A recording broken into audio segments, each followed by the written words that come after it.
Hello, my name is Floris Groenewald and this is The Flow Chats. Today we're listening to a chat I had with Daniel Friedman, who you probably know as musical comedian Deep Friedman. I first heard of him around 2008 or 2009 when he was presenting himself as a sort of more serious folky singer-songwriter. But after a while he sort of switched over to full-on musical comedy.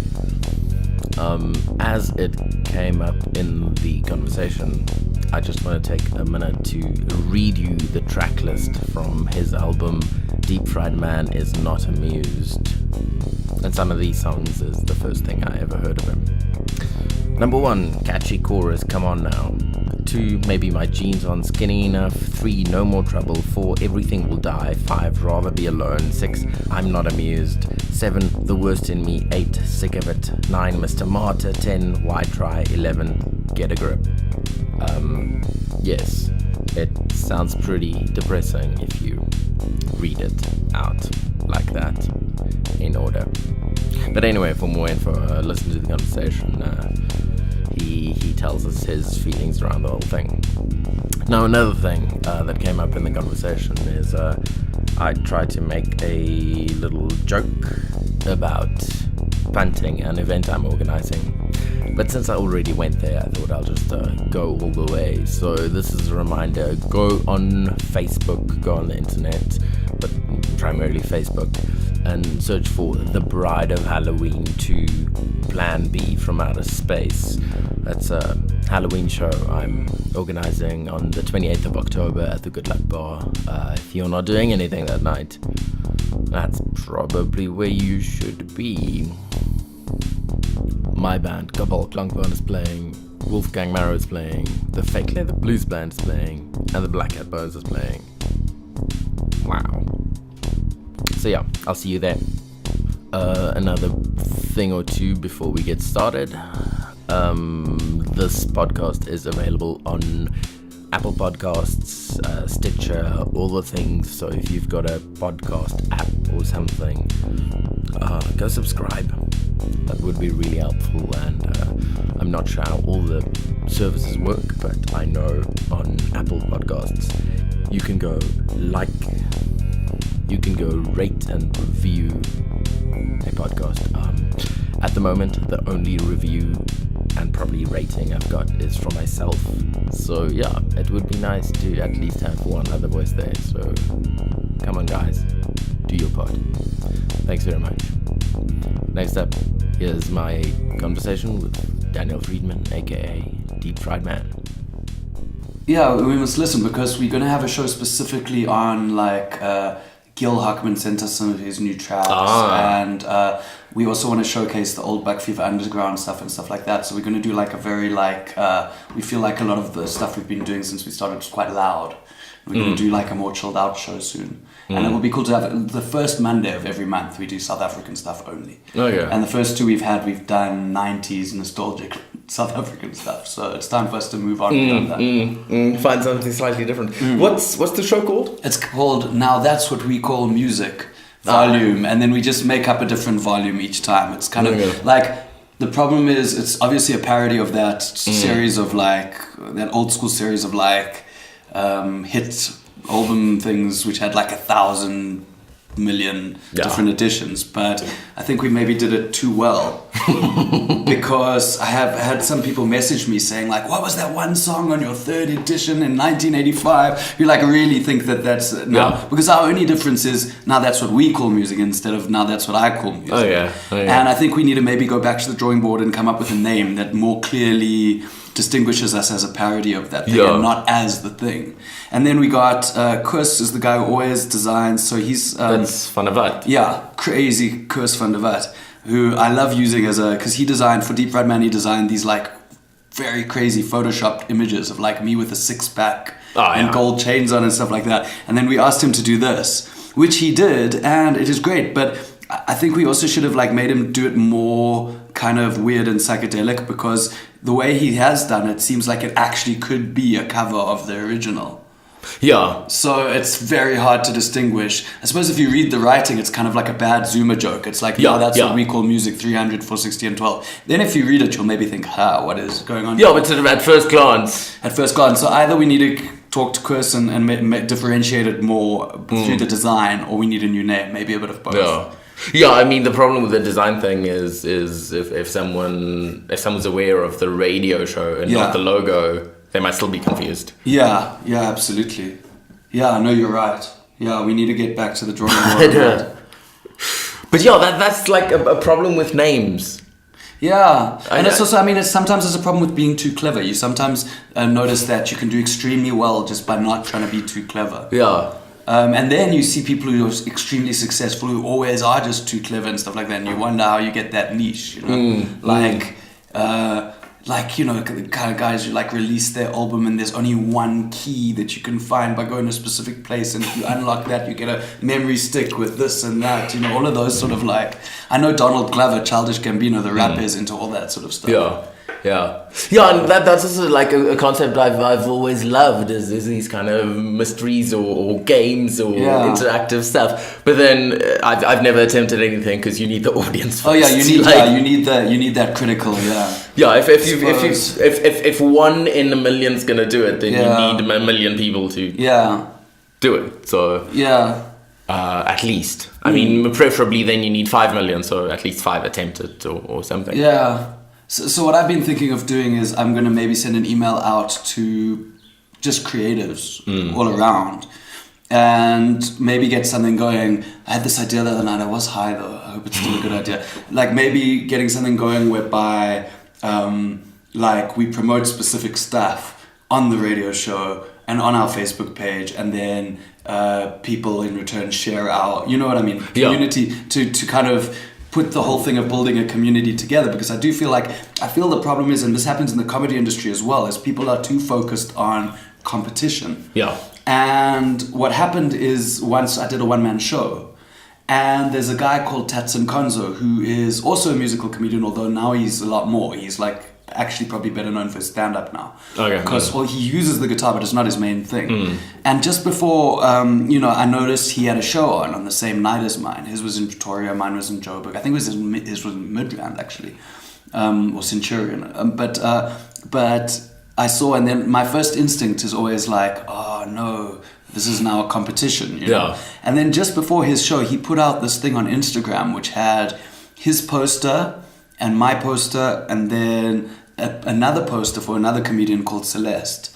And he basically said, you know, if you're in Joburg, catch Steve Radman's show. If you're in Pretoria, catch my show. If you're in wherever, the other one was in somewhere else, like in Durban or something like that, catch Celeste's show. Yeah. And there's something like that had never even occurred to me. And I just thought, what a great way of, you know, I mean, because it really should be more of like it's hard for me not to. I think you just naturally have this thing of competitiveness. Yeah, and also like in that case, if you really think about it, it's a really small percentage of people who's going to drive to another city to go to the other show. I suppose. So it just depends what.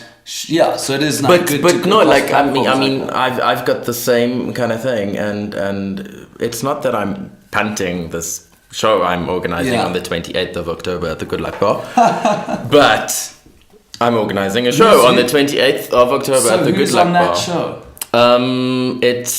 It's a Halloween themed thing. Okay. And it's gonna be Kabal Klankband, my band as a full band. It's gonna be Wolfgang Marrow. They're originally from Bloemfontein, but they've recently moved here. The Fake Leather Blues Band. Okay. And Black Cat Bones.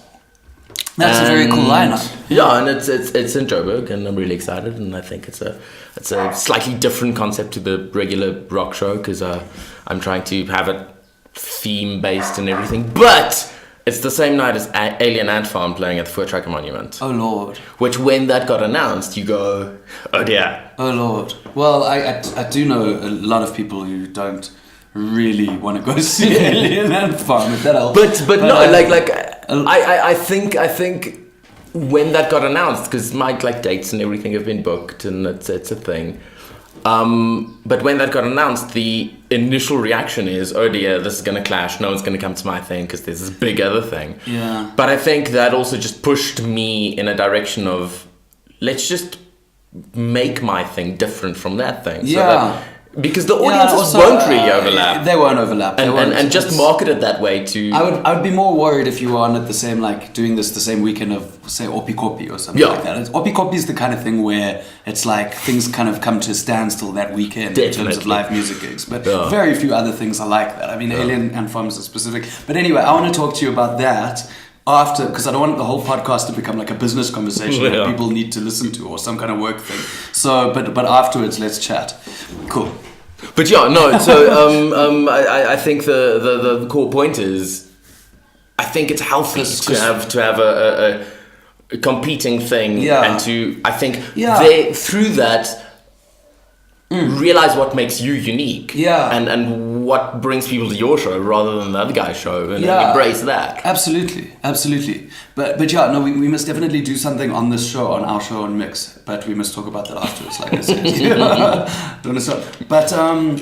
But yeah, so it's. I just feel like I felt like, you know, when you're 36 years old, you kind of like, you've been gone from the scene a while, and now this is kind of putting me back in some way. Like if we're doing this radio show now, you know, we could be in a situation where if we want to, we can go out to gigs. Like we already went to one, and like that's a big, you know, I mean, I haven't gone to gigs in ages. I've lived a very different life now. So, and it feels like when I was last in the scene, there was a scene and people supported each other. Now it feels like there's just all sorts of stuff happening and no one, maybe it's just the age that I am, maybe it's the kind of people who I am. So for us it's about finding, you know, people who are going to, especially since the hard part is our show is also all over the map, the radio show. It's like, we don't want it to be one musical style or genre or anything like that. And we also want to play like a lot of, you know, stuff that Mix FM audiences have proven a little bit hostile to. Okay. Well, because I mean, I also like, you know, I like a lot of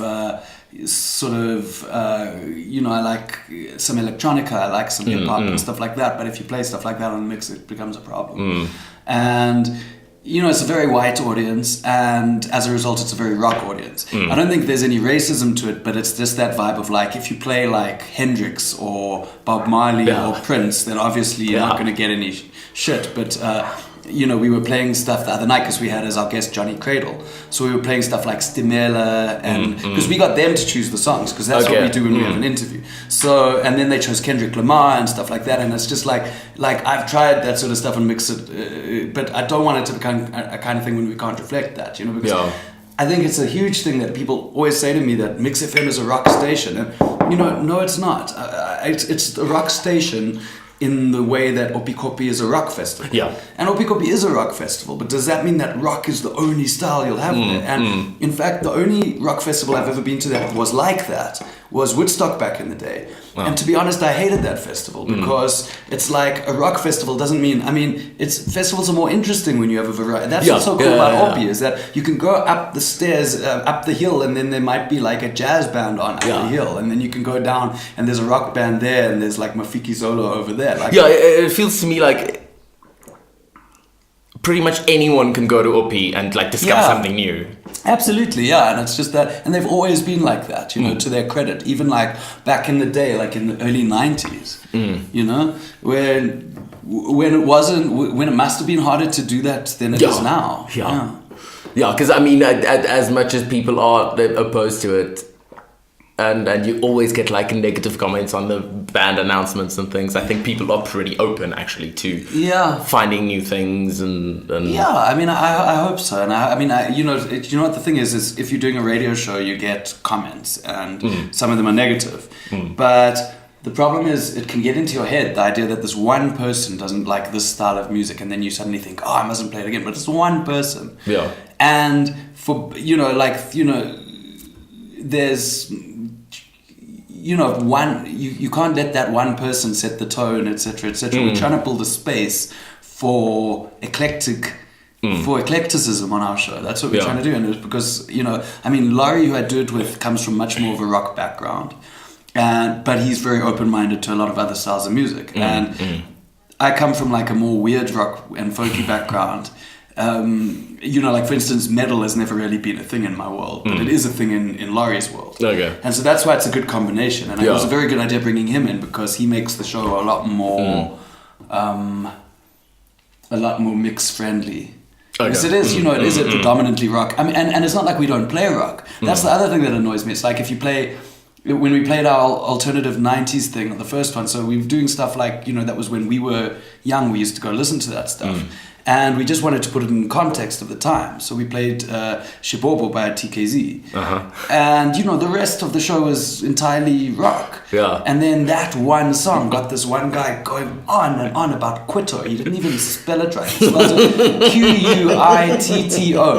Quitto. And he just went on. He sent us like 16 SMSs about how we'd ruined his life by playing Quito. And I'm like, the rest of the show is rock. You can't just sit through this one. Yeah. So, I mean, it is also, I think, you experience the same thing that a DJ experiences, because that must be hell, because if you're a DJ, what happens is this person comes up to you and says, please play XYZ, and then 2 seconds later another person says to you, stop playing XYZ. So you can't really, you know, I mean, it's that navigating some kind of sound that is... Yeah, and you're trying to, not that I've ever done it, but sort of from my point of view, my guess is you're trying to accommodate the audience, but no one person represents the audience. Yeah, but I mean, it's the same with live music. Yeah. And it's the same with anything, really. I mean, it's the same with comedy. I think what it is it can be a compromise between what you would want to do and with what you think the audience would want. So it's kind of a compromise in a way, and some people's work is less of a compromise than others, and those people are very lucky, you know. So if the style of music that you make happens to be the style of music that's going to get you a great big following, then that is an extremely lucky thing. Yeah. Because a lot of artists and musicians and comedians and whatever they are have to, you know, drive their stuff in a certain direction. Like for me, that is the fact that, to be honest, I enjoyed being a singer-songwriter, and I enjoyed being able to, you know, have serious songs as well. And you know, comedy, it becomes about laughs a minute, you know, and sometimes I need to tell myself, chill. I can just chill, and, you know, I mean, in a way, it's messed with my songwriting, because in the context of a comedy club, people want the punchline. So I've started writing like little snippets of songs, and it really fits in the set of the comedy. But like, then I think songwriting, you know, like the structure of a song has kind of gone out the window in a way. And for me, the ultimate example of that is that when I started out, you know, very simple idea of taking popular songs and making them about South African politics. And, you know, that's such an easy thing to do compared to anything else, but that I do. And it's also just happens to get the biggest response. So I keep doing it, but to be honest, you know, it's like, it is a bit of a formula, and it is not something that, you know, it's... So, yeah, I mean... It just depends, and it's also just like then you get people who are so uncompromising but still manage to succeed, and maybe that's also why. Maybe that's a part of it. It's it's not an ideal example because I'm not a huge fan of their music, but Die Antwoord has that thing where, like, Waddy Jones has always had that thing where he's got a very specific idea of what he wants his art to be like. And even if it becomes pop, which is what Die Antwoord is, as opposed to his old stuff, which is underground, it's still completely him. And that's just crazy. So it's like selling out is not even a concept, because whatever he does, it's just going to be through his crazy lens. Or you even wonder, it's like, I mean, it's weird because you know, when I was in New York, when you on the subway, the tube is London, I think, but in New York they call it the subway. And you'll see people in the station playing music that is on a par with anything you've ever heard on the charts. Or, you know, like, you know, there was a person who was kind of had a bit of a Tracy Chapman, India vibe, who was playing in this, and literally everyone fell silent and everyone's jaws dropped to the floor, and it was so beautiful. And you just think that there are other factors involved. It's not as simple as just being, you know, I mean, I wonder about like someone like, how do you pronounce Bon Iver? I don't know. But that's very interesting. I think it's supposed to be Bon Iver. Bon Iver, but he's got such a unique sound, right? Yeah. And he's managed to become internationally famous. And I wonder how many others there are like him who haven't, if you know what I mean. Is that an example? Or you like, I don't know if you know João Horatia. He's the South African, he's like the South African kind of sound music experimental guy. Okay. And he's got like all these gadgets and sounds and stuff like that, and his stuff is brilliant. And you just think like, you know, like some stuff you'll see is on a par, and then you just think, what are the factors involved with becoming internationally recognized that make it such an anomaly? Because I mean, it's such because I mean it comes back to sort of the oversaturation of the market in terms of media, whether it be video or films or music or whatever. It's just, there's just so much out there that it's almost impossible to avoid the thing where there's going to be someone somewhere who's like undiscovered with like 5 views on YouTube who's better than the like mainstream pop people, but if they don't get discovered, it means nothing. But I wonder if like the way the world is now hasn't made that worse. Because now it's that easy access. It's that anyone can put a webcam on themselves, and media, everyone can produce stuff so easily. So in a way, it's good, but it's also bad, because it's like all those things that used to be such a barrier to entry, etc. That was like you had mass media, then you had the alternative media, and then you had nothing. So to find out about music had to be through some form of media. And maybe you would be very happy with what you were hearing on the radio at night and seeing on TV during the day. Or maybe you were like, no, I need to find something else. And then there was actually a lot of effort. You know, you'd have to go to some place, normally big cities, small towns don't normally have alternative. You know, I mean, guys who started bands in small towns always say that what they had to go through to get like, you know, punk tapes. I mean, this was before CDs even, so like punk tapes and stuff like that, just to have like an alternative. Now alternative culture is at anyone's fingertips, to the point that it's almost become meaningless. And music, I mean, that goes for everything in a way. I mean, it's like, I've just thought, if you think about like, if I want to listen to a song, now I'm on Apple Music. So, you know, there might be a few things that I can't get, but for the most part, anything is just at my fingertips. And it's had this weird perverse effect of making me a little bit desensitized to music.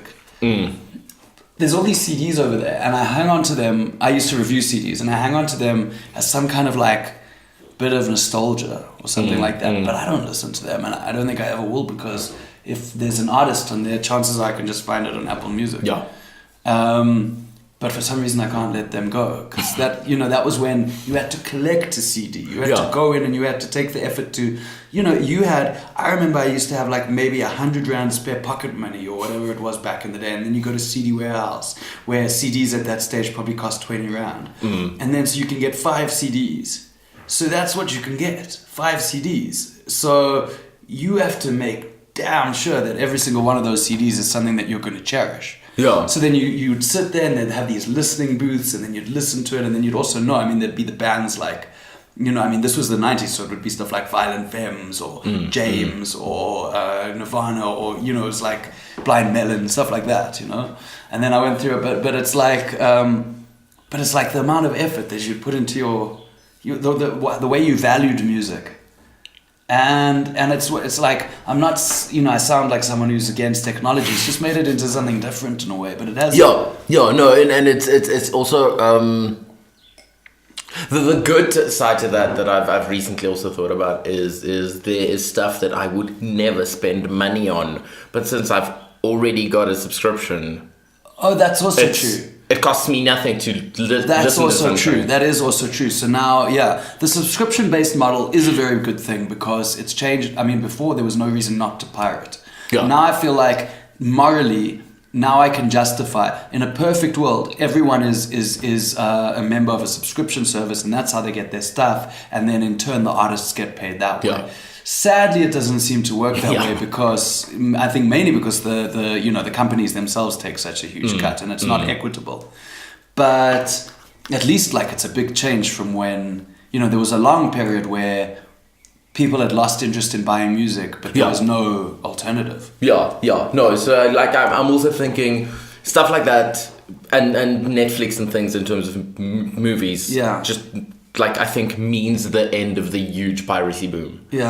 It just, there is a legitimate, pretty affordable way to get to most things you want to get to. And I think most people will be reasonable enough to say, okay, now I've got a good, a good way. But I mean, it is hard. It's like, so I wonder, so like, like, because even like, you know, I mean, you look at the highest level of South African music in South Africa in terms of popularity, and I suppose at that level it does make money, but it's like, even when you look at the South African rock scene, or you look at like the Nude Girls or whatever, like, I mean, they all have jobs and they all do their thing, and you know, I mean, that's what it's like. So, yeah, I mean, it's, I suppose, like, Hagen Engler, he used to edit FHM, and he once wrote this piece which I thought was quite profound, because he's a writer, you know, and he was writing about how every single person he worked with in the FHM office was something else other than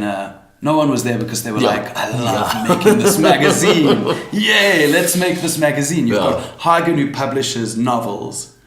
You've got Gordon Laws, who was working there at the time, who he MCs for a drum and bass thing, and he does all sorts of writing. He does all sorts of stuff. And then I can't remember who the other guys were. Oh yeah, Alan Adams was one of them. He's a comedian as well, and you know, he's a great writer and a comedian and stuff like that. So it's like all these really, and I think that's another thing that's very like modern, is that if you go into any digital media agency, anywhere you go, the majority of those guys, it's not their dream to be in a digital media agency. So people have started, you know, you think, well, this is what I do to make money, and then this is my thing on the side. This is my dream. And yeah, I mean, it's like, I've been very lucky that for a few years I was able to just be Deep Fried Man, you know, and that was really lucky, you know, and yeah, but I mean, no one hasn't done a lot of. What do you do, if I may ask? Like video editing, and I mean, it's the same thing. I was just thinking, is in most of my work environments, people are in like bands or something in their free time, and most of the bands I interact with are often sort of in media day jobs. Yeah. So, but do you edit a lot of music videos? No. Oh, okay. No. So is it mainly like? I'm corporate stuff. No, I worked at an animation studio a while back, and now I'm on a live lifestyle TV show. Okay, can you animate? Not really. Oh, okay. Yeah. So yeah. And do you use Final Cut? Yeah, sometimes. Okay. Cool. Yeah. I don't know. I'm not like that's an editor myself. I like the idea of being able to say, "Do you use Final Cut?" Oh. I don't know. No, that is for some reason that's the one like name that people know. Most people know. Yeah. There's Adobe Premiere. Yeah. Yeah. Okay. Yeah, okay. So those two I know, and then there's like Avid, I think, is the big other one. Yeah, no, because James, who we make this malt content, is our channel, and then he makes, you know, he's got, I think, Adobe Premiere or one of those programs, and he's kind of been teaching himself how to edit. It's but every time we make a video, he gets a little bit better. Yeah. But similarly, those like software, that it is the Adobe package at least, you also now get as a subscription thing. Yeah.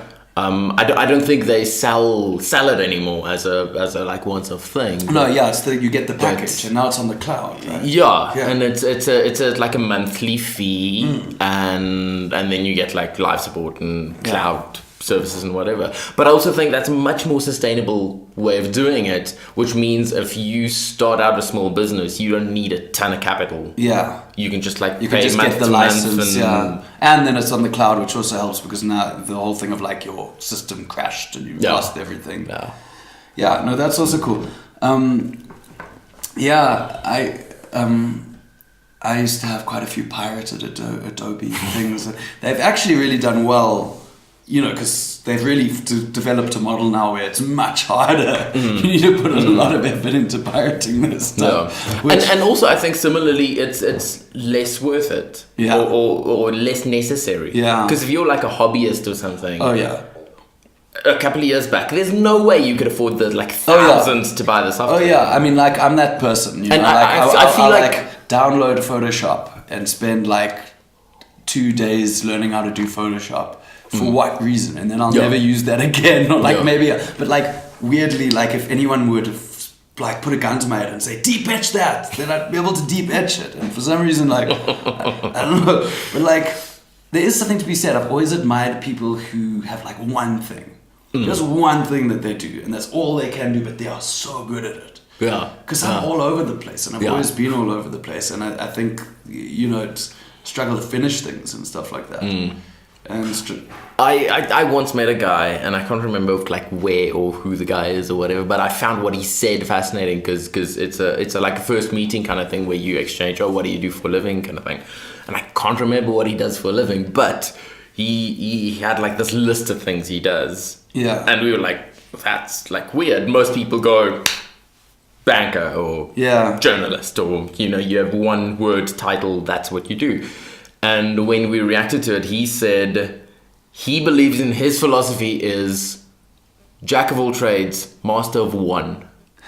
Which I think is a good way to go about it. It's like, make sure you have one thing you're like good at. And so what is do you know what his thing was? I can't remember. But he had that one. Yeah, that is clever.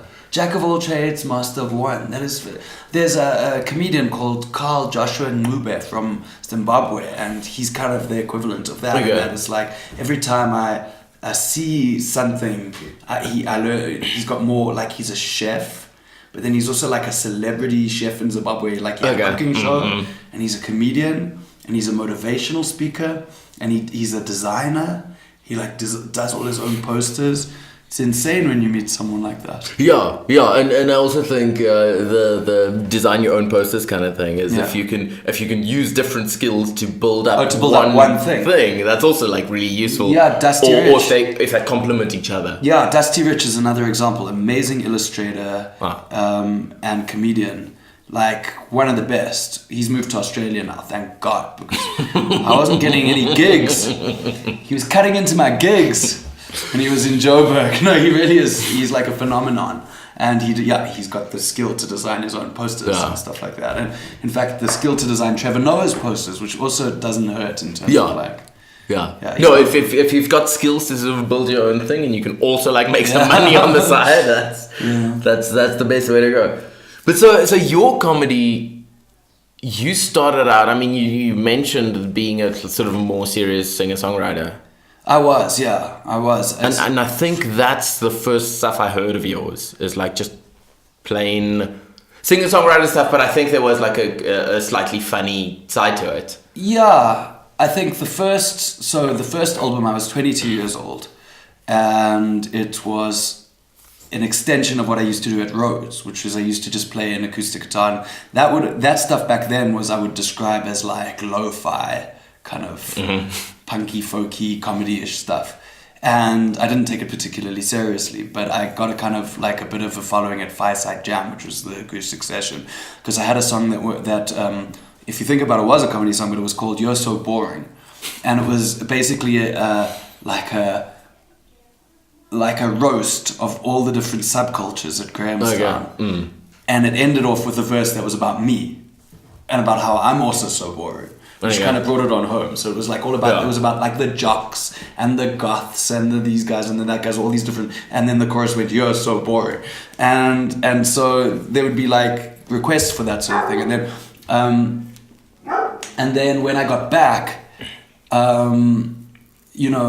kind of was a bit depressed, and after Rhodes, and it's just, Rhodes isn't reality. So I think a lot of people struggle to adapt to normal life after that. And then I was 3 years at Rhodes, so I was like 22 years old. So I was 20, drama and philosophy. Okay. So then journalism, which I dropped out of, and then I went into drama and philosophy, which is weird because I became a journalist. But weirdly, all the people I know in journalism didn't study journalism, and all the people I do know who study journalism went into marketing, media, all of that sort of stuff.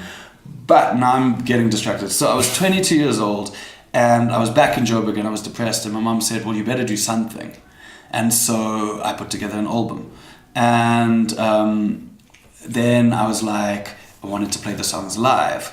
So initially, this guy I knew from Grahamstown called Toast, who's a bassist, not to be confused with Toast Kutzer, who's the frontman of Buckfree Underground. This is Spearman Toast, is what he called himself, and his name is Rowan Seegers, actually. But so he was our bassist. So he came up to Joburg for a while. He hated Joburg, so he went back as soon as he could. And then Richard III, who's now a DJ in Cape Town, and he works for Red Bull Studios. He came on and he made beats.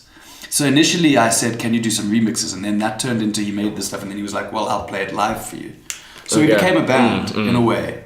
So that's how it became, but it was out of those like fireside jam sessions. And then I can't remember who hooked me up with Willem Moller. Now Willem Moller is like a bit of a legend if you know about alternative Afrikaans music from before, you know, there's like, you know, the whole Johannes Kerkarel and that, like, what do they call it, the Full Frame movement. Yes. So if it's Willem Moller, he was the guitarist in the Gerre van Mende blues band. So he produces, and he had like this home studio. And so I went in there and I recorded them just acoustic, and then he took those songs and built multi-instrumental kind of things. So he did the bass, he did everything, and that was the album. And then Toast, when he was in town, laid down some of the bass. So like some of the songs had Toast doing bass, and then Richard did some remixes, and then that escalated into the band, which was me, Richard, and Toast, and that was called High Society. And it was kind of like, it became more electronic as we went. And I would liken it, if anything, to, you know, I mean, I don't know in terms of quality, but what we were going for was kind of like a Beck, sort of Becky type, cakey sort of vibe, maybe. And at the time, Richard got very frustrated because this was, I think, before the idea of electronic music was as mainstream and as acceptable as it is now. Do you know more or less when this was? I was 22, so it was a long time ago. It was somewhere around 2000. Well, if I'm 36 now, 22, 32, so 14 years ago. More or less. Which means it was early 2000s. Yeah, early 2000s, yeah. So this was early 2000s, and so I recorded this album, which some people pointed out was not that in line with the way we started to sound live, which is more like electronica. And, you know, Richard got a lot of flack because people were like, oh, you don't even have a drummer, you've just got that dude. And he presses play on that machine, which was really insulting to Richard, because the idea that he was just pressing play on a machine, he was cueing samples live. And that's before like Ableton. Yeah. So he had like he had like a 303 or an 808 or something like that. And if there was a slight miscalculation of timing, the whole song would fall apart, as it sometimes did. So the point is, it was very skilled what he was doing, and he got in fact, I would say the band was the reason why he became a DJ. I mean, I think after that he was like, there's no way I want to be involved in live music again. But yeah, so that was early 2000s. And then Sovereign, who are the guys who represent the Parlotones, and at the time the Finkelsteins, who you remember the Finkelsteins? Barely. Because at the time they were like big deal in terms of like, they were kind of had a tweakish kind of appeal, like pop punk. Yeah. At the time they were huge. Now they've kind of, at the time when we were involved with Sovereign in a way, the Parlotones were their weird kind of band that no one had heard of, and the Finkelsteins were their big band. And then there was a third band, I can't remember who it was, but anyway, he was like, he decided that we were going to be, he said we were kind of like violent femmes with electronic influences or something like that. Okay. He decided he wanted to market us. And I was obviously like, hell yeah. This was the guy who represented some of the big bands, you know. But, you know, as is always the case in a band, everyone just had a different opinion. Dave, the bassist. Okay, so this is Toast went back to Graham's. When he did, we replaced him with Dave Broido, who now lives in London. His biggest claim to fame musically is probably that he did a tour with Rodriguez as the bassist for Rodriguez, which is pretty cool.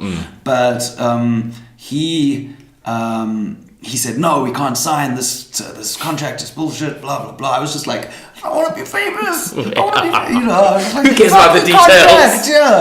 I was like, do you see the kind of audiences that Finkelsteins have been getting, you know? So and then Richard was even more kind of like, he was like, he didn't really know if he wanted to stay in a band, and he wanted to go off in this new direction. And basically, I was the only one of the three of them who wanted us to sign with this band. And then we went to Grahamstown Festival, and we lost quite a bit of money. And I think that was like the end of High Society. And I think around that time, I kind of made the decision that I need to maybe be a bit more realistic about life. So I started being a journalist, and that went on to me becoming editor of JHB Live. And by then it was like I was in that journalism space, and the music thing just kind of became sort of a bit of a nothing part of my life for a while. And then I can't remember, someone convinced me to go to like some shitty acoustic competition at Tan's Cafe, where I didn't win, but it just kind of like got me back into performing live. And then at that time I was writing some of the most depressing songs you'll ever hear. And then I had a friend, Yaku, who he just is like the biggest stoner you'll ever meet in your life. And he makes music in his bedroom. So I was like, okay, well, I want you to produce this. And the idea was that I wanted it to be, because it was like very depressing and very sort of folky, I wanted him to kind of make it a little bit electronic-y and contemporary and like a weird... If you think about it, when I first heard Milky Chance, I was kind of like, I think this is what we were getting at back then. This is what we wanted to sound like. That like perfect mix of like folkiness and electronica and poppiness, you know, like I think that's kind of what we were going for with High Society.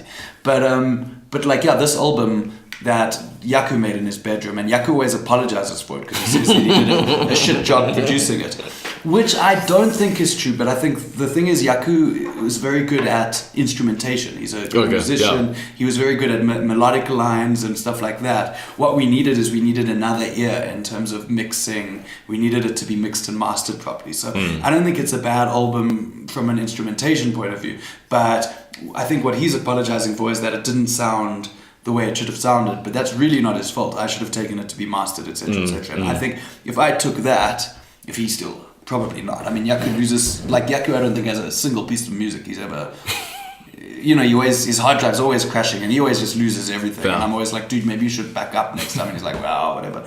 So, I mean, I really think that it could have been a great album with some mixing and mastering.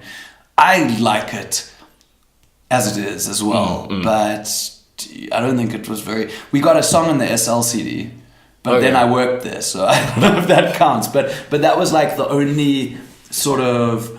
And that was as Deep Fried Band, so I don't know where I got that. I think my friend Dave said like, you should call yourself a Deep Fried Man, and I was like, okay, Dave. and then I did. Yeah. And then, you know, at that time, then I had...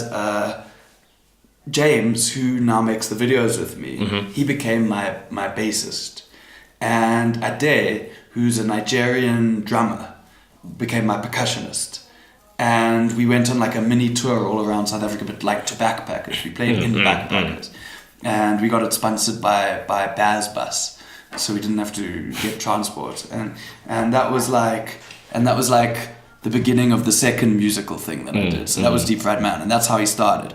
And the thing is, the album that I made was very depressing, but live, you know, we were very different because, you know, live you obviously, and I was kind of putting in more little comedic bits in between. Yeah.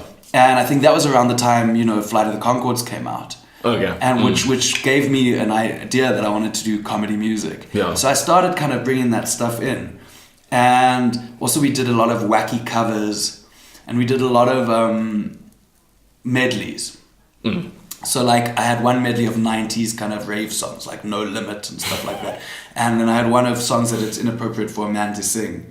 So that would be, you know, anything that's kind of like, you make me feel like a natural woman, and you know, all that sort of stuff. So we had medleys like that. Built-in comedic value there. Yeah, so it became more comedic, and it's almost like my serious songs, they were there as well. But like live, you know, I didn't, but when they were all isolated without the fun stuff we used to do on stage in an album, it was so depressing in a way that I had people, like for instance, a friend of my dad's contacted him saying, "Is Daniel okay?" And it's kind of hard to, I don't know if anyone who knows me properly knows that it's not, there's depression and then there's dysthemia. dysthemia is kind of like a general melancholy, which means it's like, you're not like, woe is me, you're just like, fuck everything. And I think it's more dysthemia than anything else. But I mean, if you look at the song titles even, it's like Everything Will Die. It's a depressing album. But the cool part about Everything Will Die is it's got a whistling part to it. It's like this upbeat song, and then it goes. So it's got a always look on the bright side of life. Yeah, that sort vibe of vibe to it. That sort of vibe. But I mean, I can understand. So that was like my last attempt at making music, and then with Yaku, I made up a song called "It's Complicated," which was about Facebook. And it was like a cheesy love song about Facebook, about like, because it was, playing on the whole idea that I'm going to change my status. And, that was when Facebook back there, like it had less features. And we made a little video for it that we made together, Yaku and I, and then we put it on YouTube. And then like, wasn't a huge viral hit or anything, but it kind of like started me off on that comedic direction. And my shows got funnier and less serious until Lisa Cohn, actually, who's a friend of mine who I don't see much anymore. That happens a lot when you're 36. But she suggested, there were a few people, but I think she was the one who really sticks out in saying you should just try doing these kind of songs at a comedy club. Yeah. And that's how I got into the comedy thing. So it's essentially your show naturally evolved into something that people suggested. People suggested I try. Yeah, but I mean that also involved letting go of a lot of my more serious stuff, and it's weird. It's like sometimes I feel like it's kind of like I've lost the limb in a way, but it's almost like I've changed to the point that I don't know if I can. Those kind of depressing songs used to just come into my head, and they don't really anymore. I don't know if that's but yeah, I mean, my first album, the one, it was called 14 Steps Towards Self-Actualization. That was the one Willem produced. I know some of my friends thought that it didn't sound as contemporary and cool as High Society ended up sounding, and we never recorded that stuff. But I think it's an album that I'm proud of. It's got like a bit of I think if anything they objected because Willem added quite a radio-friendly feel to it. Oh yeah. But which I kind of like. And it's actually quite a polished piece, and it's like the kind of thing that I would like say, maybe even now, it's like I was just so useless at promoting myself. In a way I still am, but like in a way I still stand by it as a project. Then the second one was I really love those songs, but I can understand why put together it might seem a little bit much, because it is very depressing.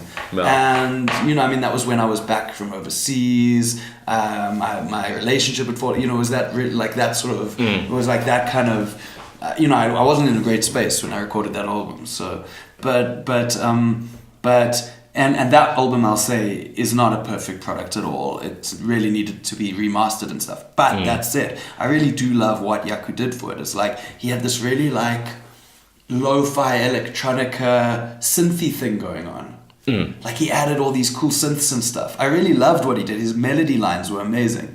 It's just then we needed to take it to someone else, We got too caught up in it in his bedroom smoking joints, you know what I mean? So it's like you need that someone else that can say, this shit is way too loud in the mix. So it was really just mixing and more than anything else. If we had to, we could have always re-recorded the vocals. Yeah. Because, we recorded it with a similar setup, there was a pop screen, but other than that, it's like similar to what we're doing now, So and I mean, if anything, that means it's easy to redo.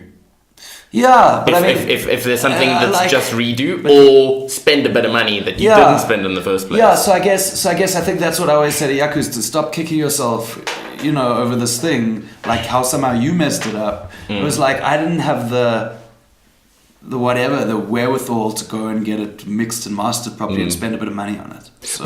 But that's a similar thing, I think, to the ease of content production these days. Yeah. It's so easy to make things that I feel like it's a good thing in a way that let's mess up. Yeah. Let's do something cheaply. Let's make bedroom recordings and it's not perfect. And instead of because a couple of years ago, if you had written some songs, you'd pay a guy, and if it's not perfect, then you wasted a lot of money, and then you're probably never going to do it again. That is true. But you know what? It's like, as an artist, I've always been quite, for me, content has always come before style. and I struggle to get the style part of it the way I'd want it to be. So like, for instance, a good example is the band Soul Gems. You know the band? Yeah. So I was listening to their stuff the other day, and I was just thinking, like, this stuff is so amazingly produced.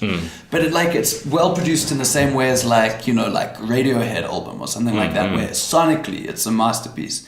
And I just have no idea how you would even do that. Like, it's so alien to me. Like that whole idea of having this perfect recording with all the right weird robot-y noises, and this part goes there and this part goes there, and it all just sounds so pristine. Or another example would be Alt J. You listen to their songs and it's like each one's like this little perfectly crafted little masterpiece. Where I would make stuff and, you know, I'd want it to be that way in my head, but like it would always come out a little bit clunkier than I've seen it in my head. And then it's just the lyrics, which, so, you know, I mean, like at the end of the day, if there's anything that I'm proud of, it's the words, it's the lyrics. But I really need to work with someone if I'm going to be a musician who really knows what he's doing aesthetically and sonically for it to work out, because because that stuff can get lost. And it is amazing, like what you were saying about like you spending a lot of money and getting things perfect. But like, I don't even come from a universe in which I can imagine being like, I'm trying to think of other examples, you know, like Radiohead, Alt J, Bon Iver, like that. That's just like where each thing sounds not perfect in that it's like completely and utterly nothing out of place, but just perfect for what it is. You know, like even Beck, like some of his stuff, it's like, to me, like I love his lyrics, but to me it's like what he does sonically on some of his songs is just like amazing, you know? It's like, it's amazing. I think I can relate more to like a Cake, where it's like Cake, the lyrics are brilliant and the band is brilliant, but there's nothing much going on sonically, you know? It's just like every musician just plays their part, and it's amazing because it's Cake. And because no other band is that. And because the lyrics are so brilliant, and because it's such a cool mix, like their decision to have a trumpet player and to have, you know, that's what it is. And in that way with them specifically, I feel like they release a new album and it's not gonna, in some sonic way, surprise you. It's gonna be Cake. I mean, they'll never, you know, you don't ever expect them to do something that different. And it's like, you know, whereas Beck, his one album will be like, you know, his country album, and then he's back to doing his weird electronic-y hip-hoppy stuff. And he's just all over the map. But for that, it's like style and sonics are a huge part. Whereas for Cake, all they need is just good enough microphones to capture what they do live. You know what I mean? So it's quite a big difference. And I guess I'm more of like the kind of sort of Cake kind of person than in terms of what I can do. Than the sort of like these people who spend like 14 months in a studio and come out with like the biggest masterpiece you've ever heard, where it's like you've got to listen to the album from start to finish or something like that. I just don't even... No, I also kind of think my approach to sort of music is similar, and maybe a big part of it is that I don't really approach it from a music background. In terms of the production and studio side to it, I have no idea. Like my knowledge about those things are pretty amateur. But and playing, I mean, I can play well enough to entertain an audience, but I'm no like great musician. I mean, I find that stuff so intimidating. It's like how are you like born like that or something like that? Or it's just you know, I guess for me it's aesthetics in general, because it's like when people take amazing photos, I'm always very like, I could never take a photo like that. You know, for some reason, visuals. The only visuals that I can do well are like stupid cartoons. I do like to do stupid cartoons. But so based on what you were just talking about, it also feels like the comedy thing is a more natural fit. It's more... Well, yeah, I mean, I suppose, do you know the nice thing about, like, if you listen to a lot of comedy music, you're kind of sort of doing a parody, if not of a song, then of a style. And it doesn't have to be perfect, which I suppose does help. So I mean, I think that does help. And then also, I mean, I don't know your sort of exact approach or feeling towards this, but I mean, there's a sense in comedy of killing jokes and moving on from things, which I feel like a lot of things comedians do aren't permanent, and you don't want it to be permanent. Yeah, absolutely. And then it's quite a nice skill to kind of learn. It helps you learn to let go. I suppose, because I suppose that links to what we were saying about these craftsmen. I think that's what I would call them, these craftsmen who build such beautiful things, is that each one becomes set in stone for all time, and you're going to go back and listen to it in 10 years and think like, you know what I mean, as opposed to, this is like the complete opposite. Comedy is the complete opposite. What we said on stage last night, just... Yeah, and I mean, it's most things I do creatively, I want to make something, and for that thing to be permanent. And yeah, and I guess I did too, but I guess also, like I said, I think you get so frustrated with what you envision in your head being so hard to do in practice that you start enjoying. That's, I guess, why it was refreshing for me when I became a comedian, because like you say, it's this, you start enjoying the disposability of it, and the fact that, I mean, like, I guess you could make a DVD if you want to make something permanent. And I've thought of, so many people have said to me, make an album, and I did record some of my comedy songs, and it's just, they sound weird to me without an audience. I'd rather make a DVD, because the way that my comedy is now, it's like, it's so reliant on audience interaction and participation, and it's becoming more and more improvisational and stuff like that. Okay. But yeah, I mean, Deep Fried Man is a character in a way, and it was I always saw it having a shelf life, and I always saw it not being like me, And I've been in comedy for 8 years come January, I think. So I reckon he's got another 2 years in him, and then I would like to like kill him in a really sort of violent way. So I had this idea, and probably shouldn't, but I actually probably will give it away anyway. Who cares if I should or if I shouldn't? So I want to, as my last one-man show, do one called Career Suicide, which I've told this idea to another comedian, and he said it's a great idea, but you should change the name, because suicide is a very hard thing to have in your title if you want people to attend a comedy show. Also, that name's taken. Okay, who did it? Chris Gethard. The comedian? Oh, god damn it. Oh god, I hate that. Yeah, there's nothing you can do. There's and that I think similarly touches on this sort of oversaturation of the market. Is most ideas have been taken. Even if you come up with it independently. The worst is when you come up with it and you're like, this is the best idea, and then you find out like, oh, that guy did it last week. Fuck. But okay, so this is the basic idea. So you're still working on the title, but okay, so the show will basically be me. Because the thing is, Deep Fried Man's always like a bit obnoxious, right? But he pulls it back because he needs to get corporate gigs, and he needs to get corporate gigs so that he can eat. But if I'm killing Deep Fried Man as a character, then I have the freedom to be as hardcore as I want. So it would be like Deep Fried Man basically purposefully destroying as much goodwill as he can, but in a kind of artistic way. And I had this idea that it would be me like basically burning all my bridges and making sure that I can never work in the industry again, but in an amusing way. Because obviously, if it's not funny, then then it's just literal career suicide. Yeah. So and then I thought I would end it by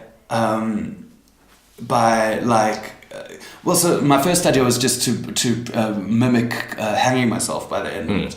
But then I thought a better way to like do with the duality of like Deep Fried Man and me is that you would have a sort of a toilet door to the wing of the show, and then I would say goodbye, and then I would go into the toilet door, and then because it's on the wing of the show, the toilet door would not have a back to it. So then I could just walk straight round, and while I'm walking around the stage, I'm changing out of my Deep Fried Man uniform into just a normal clothing, which is Daniel. And then I pick up a toy gun, and then I go and then I shoot myself through the toilet door 4 times in a kind of bizarre, sick reenactment of the Oscar Pistorius thing. And then I'm like, I've killed Deep Fried Man, but I'm still alive. Then it's a clear sort of murder rather than suicide. Yeah, and then a friend, the same one who said don't call it career suicide, said maybe then you could have a bit of the show. That doesn't have to be the end of the show. Then you could end the show in heaven or hell. Or you could even, I had the idea of even like messing with that by being like, start it off in heaven and like start and then do like maybe a song, and then like the joke is that, and then someone comes up to me and he's like, sorry, we messed up, you know, and then I have to go to hell instead, and then the last song is me in hell. So it's like very high concept, and I would love to do it.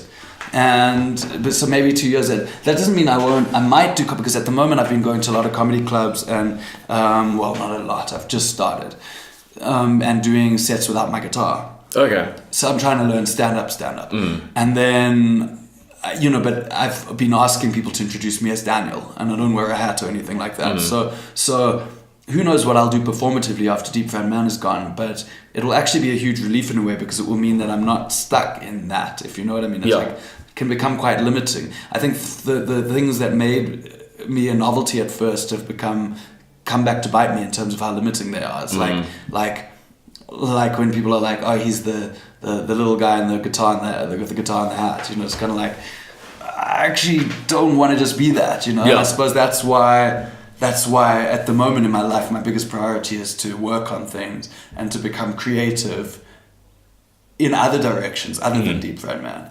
And when he ends, I want to end him the way I wanted to end him, if you know what I mean. Like, I don't want it to drag on. Yeah. Comedy is an industry where you really do have a shelf life. And, I want, that doesn't mean you can't reinvent yourself.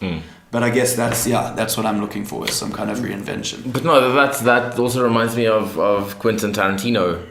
He made the statement that he's doing 10 films, and then it's over. That's it, because he wants to retire, and he wants to go out with a bang, and not be this sort of keep going and the difference will be is that when he wants to retire, like he just never has to work another day. I mean, financially, he can retire already, I'm sure.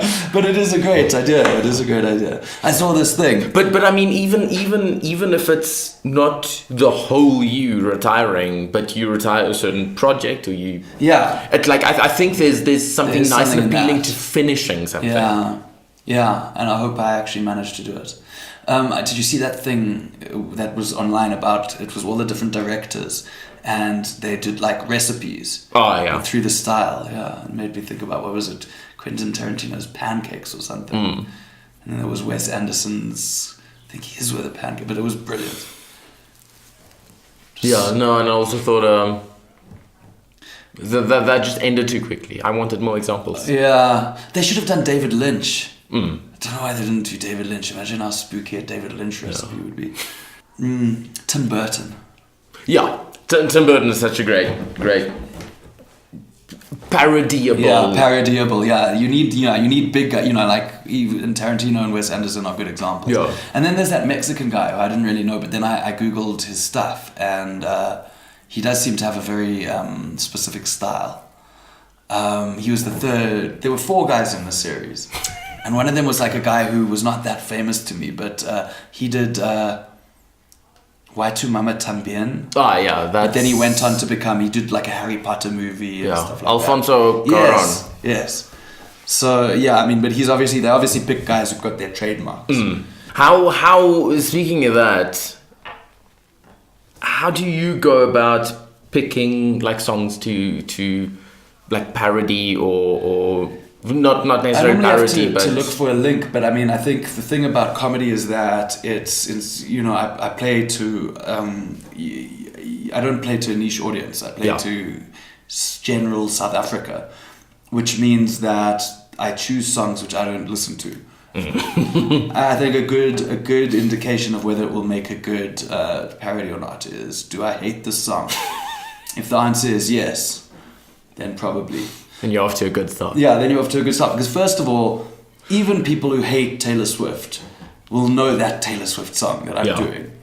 And that's all you need to know, really. And then the fact that I'm kind of like destroying the song in a way and parodying it means that you can enjoy the song even if you're not a Taylor Swift fan. So you don't look at when you look at Weird Al Yankovic, you don't say like, that's not funny because I hate Britney Spears. It's like you look at the parody itself. So that means that people who have good taste in music can enjoy it, even if they don't like Taylor Swift. And that people who are Taylor Swift fans can also enjoy it because they have that thing of like, I think a lot of what I've tried to do and what I enjoy is the idea of having things which work on different levels. Like I would like to do a comedy set where there's like enough slapstickness and dick jokeness for people to enjoy it on that level, but that there's also other meaning that you can look into it, so that's why I like the parodies, because the Taylor Swift thing is like, everyone knows the song, but then you're making the lyrics quite actually, like, you're actually trying to do some political analysis, and I like this like subversion of you taking this throwaway pop song and sort of subverting it into being political analysis. If I didn't, maybe, and I will try, but what would really be fun is just taking that even further, and like, like I like the idea of, you making things about sort of philosophy, and you taking all these really hardcore ideas and you parodying them with these really cheap throwaway sort of songs. But yeah, I mean, so what is it? It's like, it's got to be such stuff that people know. That's the main thing. That's your main consideration when parodying. It's like, you can't parody.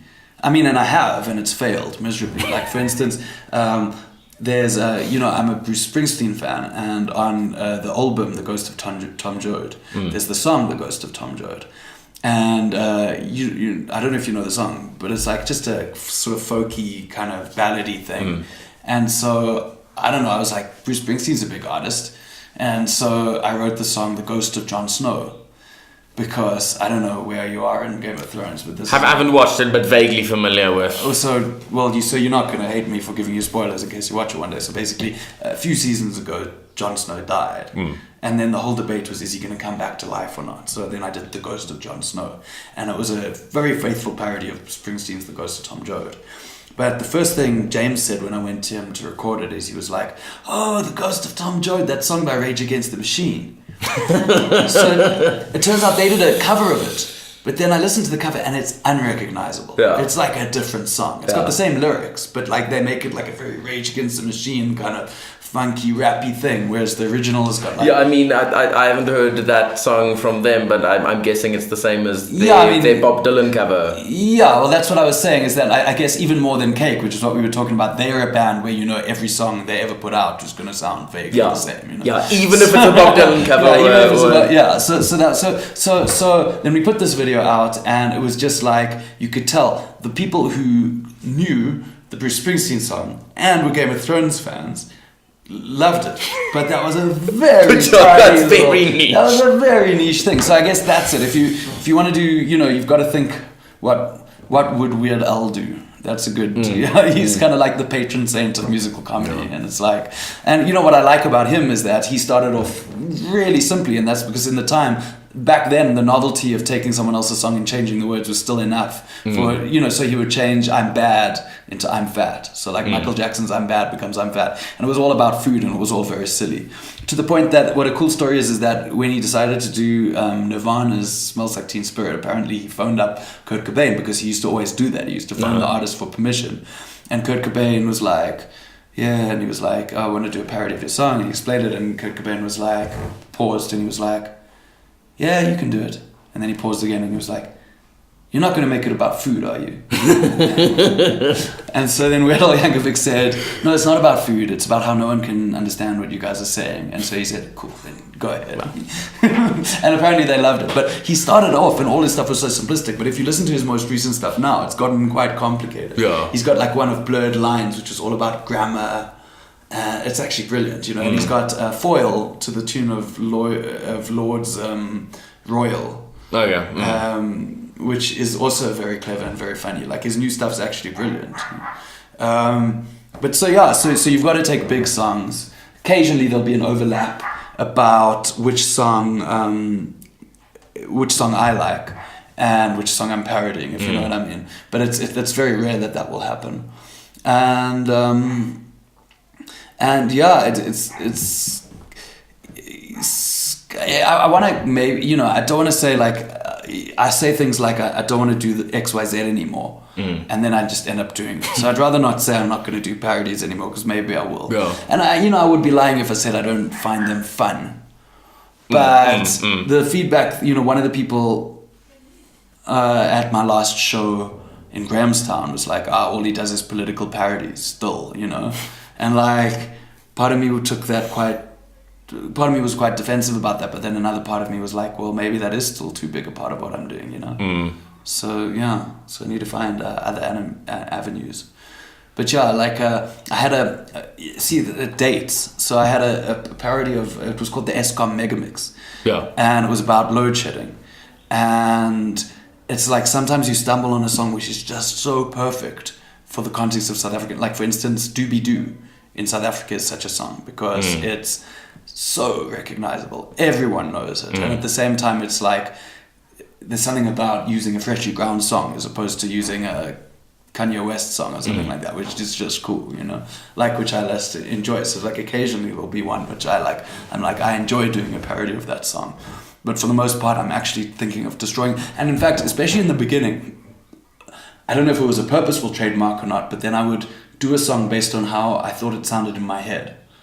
Okay. And I do it on acoustic guitar. And then sometimes I'd subsequently hear the initial song that it was based on and think, God, I am so out of tune. So my melody's so different from the original.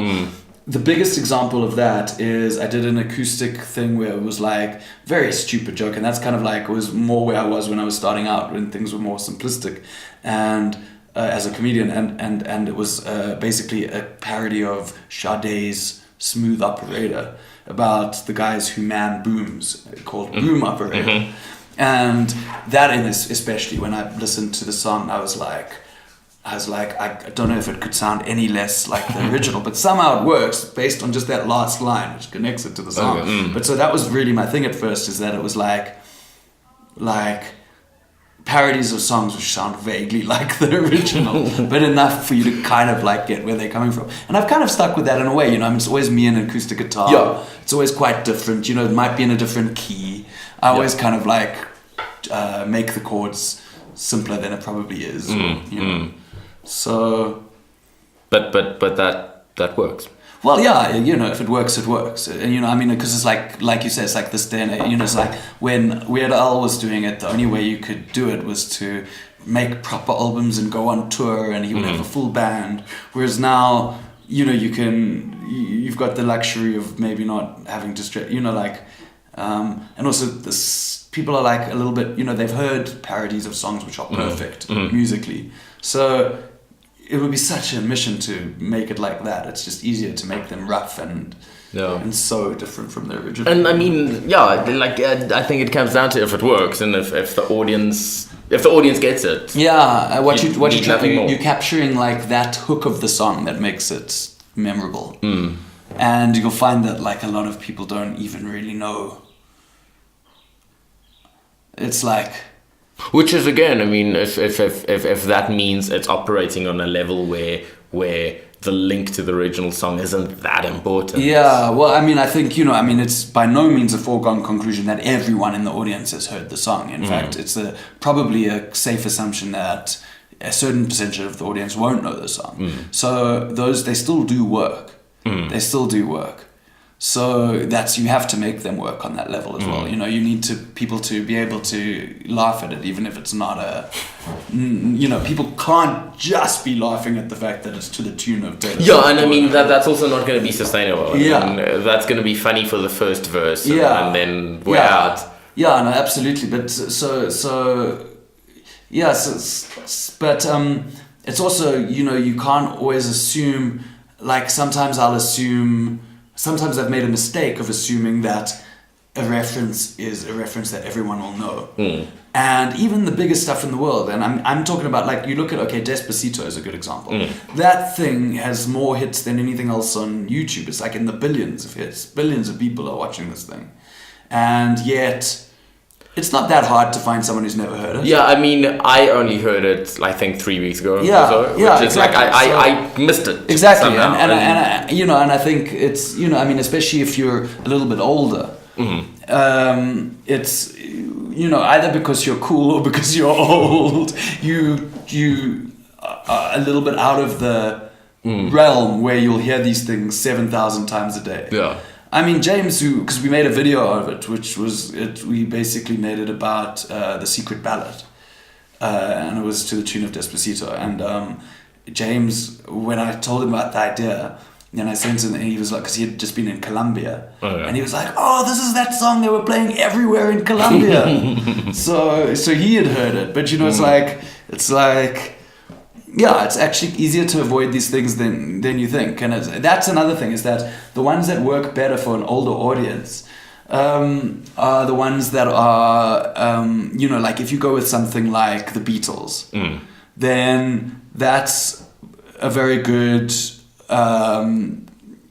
That's a very good possible option, because the people in the audience will know it whether they're young or old. Yeah, chances yeah. are. Whereas Taylor Swift, it will be more of a younger thing. The older people won't know it. So like I've got Sound of Silence. I've done one thing on, and Sexual Healing, and when you're doing it on older stuff, that's always a safer bet, to be honest, because everyone knows it. Yeah. Yeah, but I mean, it's also more fun to do it on the like kind of new shit stuff. Than, yeah, there's something fun about that as well. Yeah, but yeah, parodies. My wife is always saying to me, "Stop doing parodies. I prefer your original stuff." Well, that's good. That's I think that's the kind of good feedback. That's a way of saying. That's a way of saying stop doing what you're doing, but in a very, very positive way. Well, yeah, I mean, she likes my more original stuff, which is the stuff which requires more thought. So I do see what she's saying. And yeah, I've been stuck in South African politics, so I think my next show is going to be a lot broader. Yeah, maybe I want to do the kind of set which can get me overseas. I'd like to do some comedy overseas. Yeah, that'll help. But okay, I think we need to wrap this up. Thanks for chatting to me. Okay, let's have a shot of tequila. Yes. Oh, sure. Never gets any easier. Taking shots of tequila. Good thing we finished the bottle. Yeah, sure. Now we can call it a day. Yeah, that was crazy. That was a wild ride. That's how I like my interviews. That was crazy, man. You gotta come on this podcast, man. All the tequila you can drink. Yeah, it's actually a thing. So anyone who's in this podcast in the future, do not accept Flores here. He rocks up and he does not have a bottle of tequila. Just saying. Thanks for... We've been drinking tea. Thanks for ruining everything.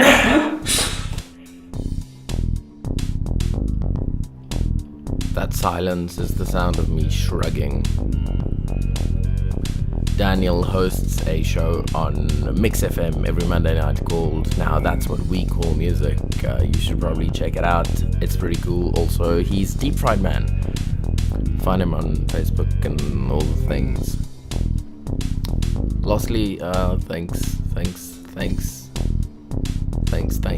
for listening, especially listening to the end. I feel like I should really come up with some reward system to hand out gold stars or little prizes to everyone who actually listens to the very end of the podcast. But until then, thanks for doing so. You hold a special place in my cold, cold heart. Cool. Goodbye.